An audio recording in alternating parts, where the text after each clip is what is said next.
For 200 years, the children of Ravenna grew up with the same strange tradition. Every season, during the time of silver rains, they gathered pieces of smooth stone from the river and drew a tall human with a gentle smile and a glowing wristband. None of them had ever seen a human in their lives. None of them knew why the old stories insisted this human would return one day. But still, every child drew him. They drew him in caves, on walls, on dried leaves, on the ground, even on the shells of forest creatures.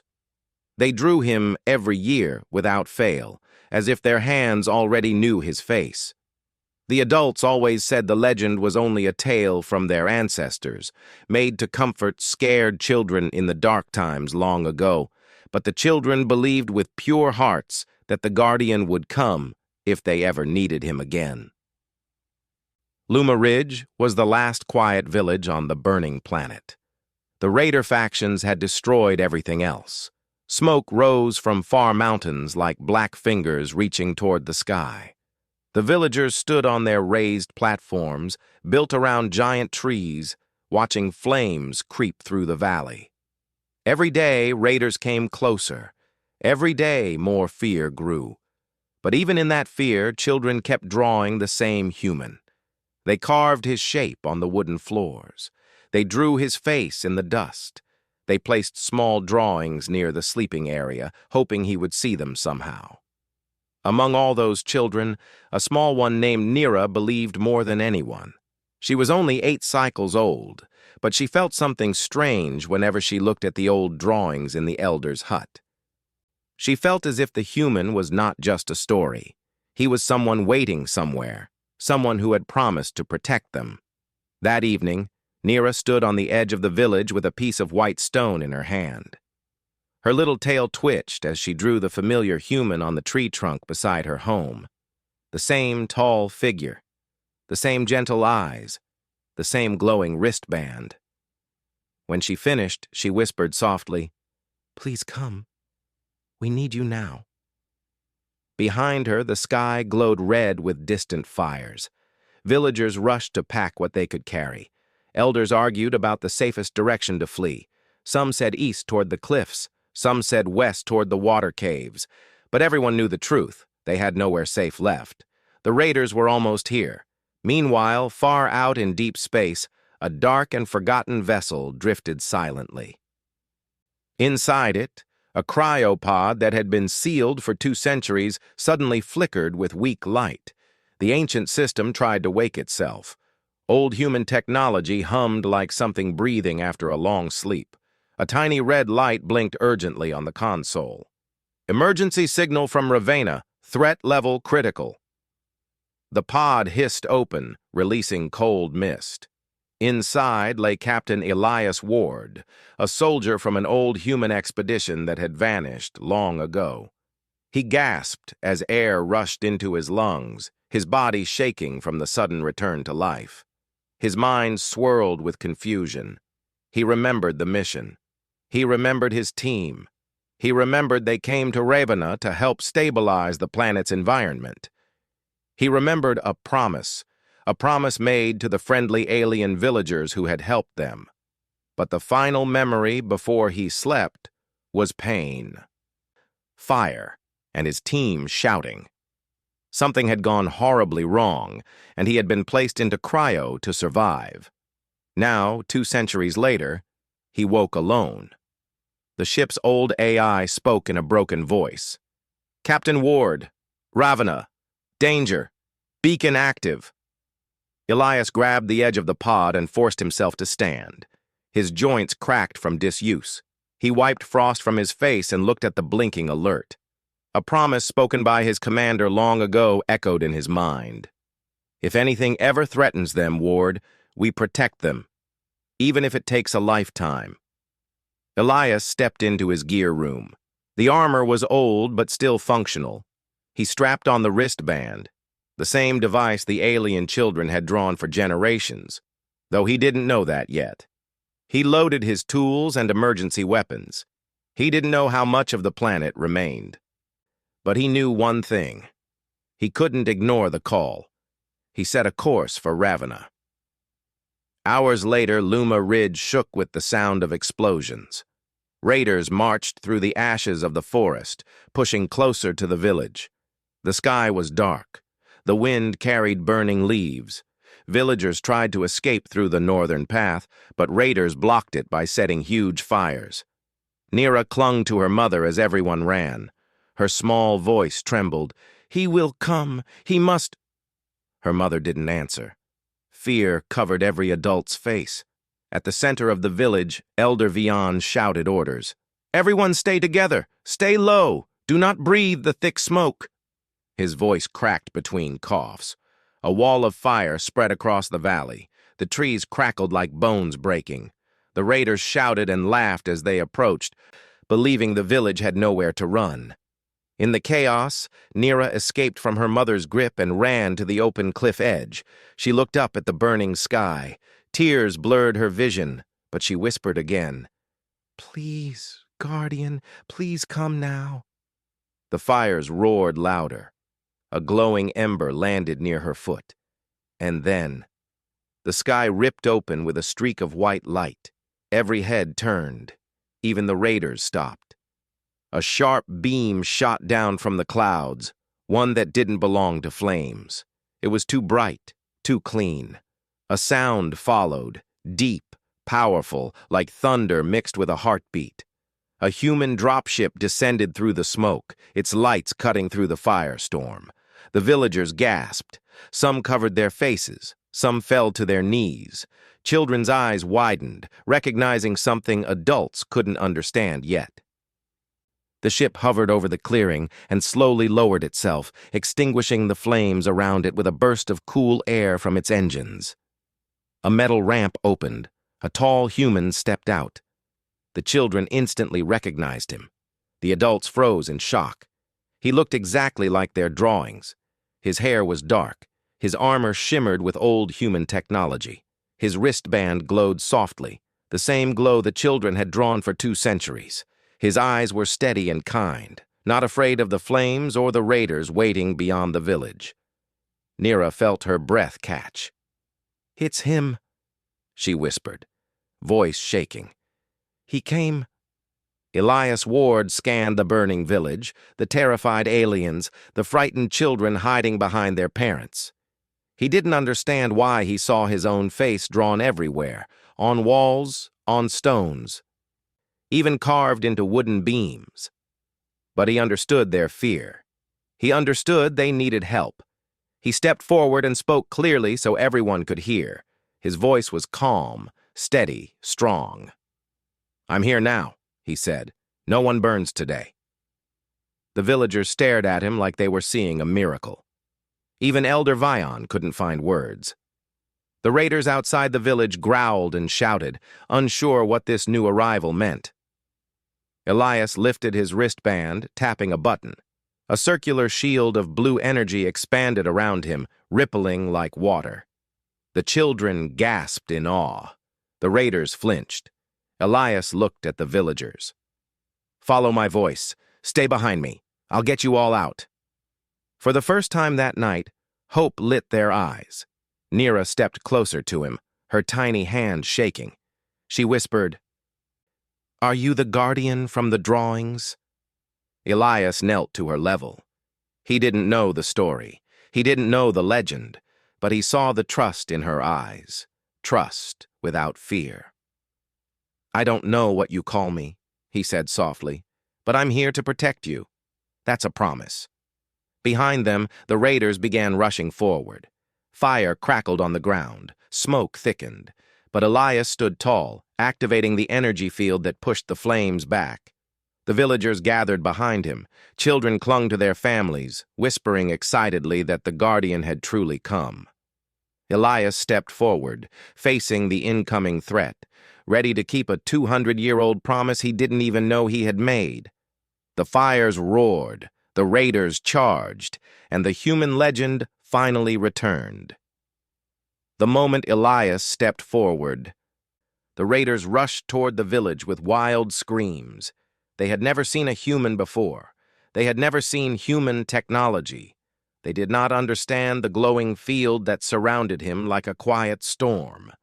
Their leader shouted orders, thinking they could overpower him with numbers alone. Elias did not move back. He planted his feet firmly on the burning ground. The energy shield around him rippled as arrows and metal shards bounced off its surface. Villagers gasped as sparks flew in every direction. For many of them, this was the first time they saw a human, and he was standing like a wall between them and death.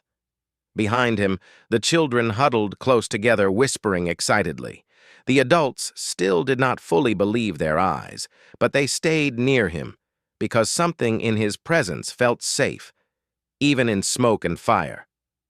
Elias moved with calm purpose, like someone who had walked into danger many times before. When the first group of raiders came close enough, Elias tapped his wristband, and a white pulse burst outward. It was not a violent blast, but a strong wave that pushed the raiders back as if an invisible giant had swept them off their feet. Their bodies rolled on the ground, weapons scattering. The villagers gasped again, unable to look away. Nira, standing behind the adults, whispered, "I knew he would come. I told everyone." Her mother hugged her tight, tears falling on her forehead. Elder Vion stared at Elias as if trying to understand how a legend could suddenly stand in front of them in flesh and breath. He had no answers. The raiders regrouped and tried again, more cautiously this time. They circled around, trying to reach the villagers from the sides. Elias noticed immediately. His armor lit up, scanning the area.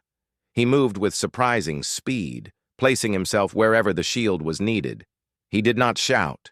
He did not panic. He simply acted, protecting the villagers like it was the most natural thing he had ever done. When a raider got close enough to strike an old villager, Elias's drone shot a thin beam of light that stunned the attacker, dropping him safely to the ground. When another tried to leap from a tree, Elias threw a small device that created a soft net of blue energy, catching the attacker before he could reach anyone.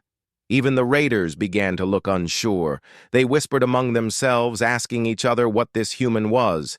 Some said he was a ghost from the ancient times. Some said he was a machine.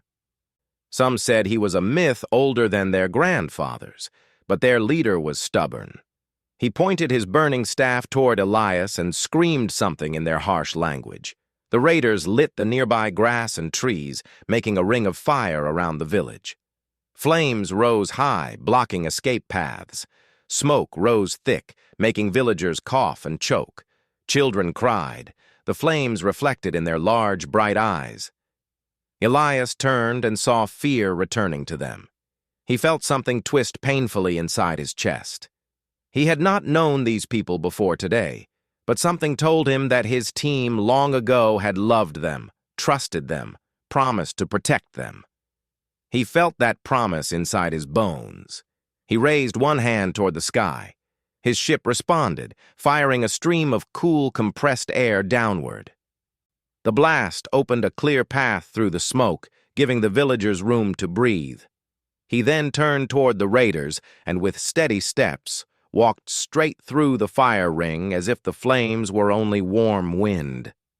His energy shield pushed the fire aside. The raiders backed away, unsure whether to attack or run. Elias' eyes locked onto the leader. He had seen people like this before, people who spread fear because they believed no one could stop them. He knew how to face them. The leader shouted and charged, swinging his burning staff. Elias sidestepped, grabbed the staff with one hand, and snapped it cleanly in half. The raiders froze. The leader stumbled back in shock. Elias spoke in a deep, calm voice. "Leave them. This ends now." The leader tried to attack again, but Elias moved faster. He tapped the center of his wristband, releasing a controlled pulse that knocked the leader to the ground without harming him. It was enough. The other raiders, watching their strongest warrior fall so easily, dropped their weapons and began to run. Some fled into the forest. Some ran down the valley.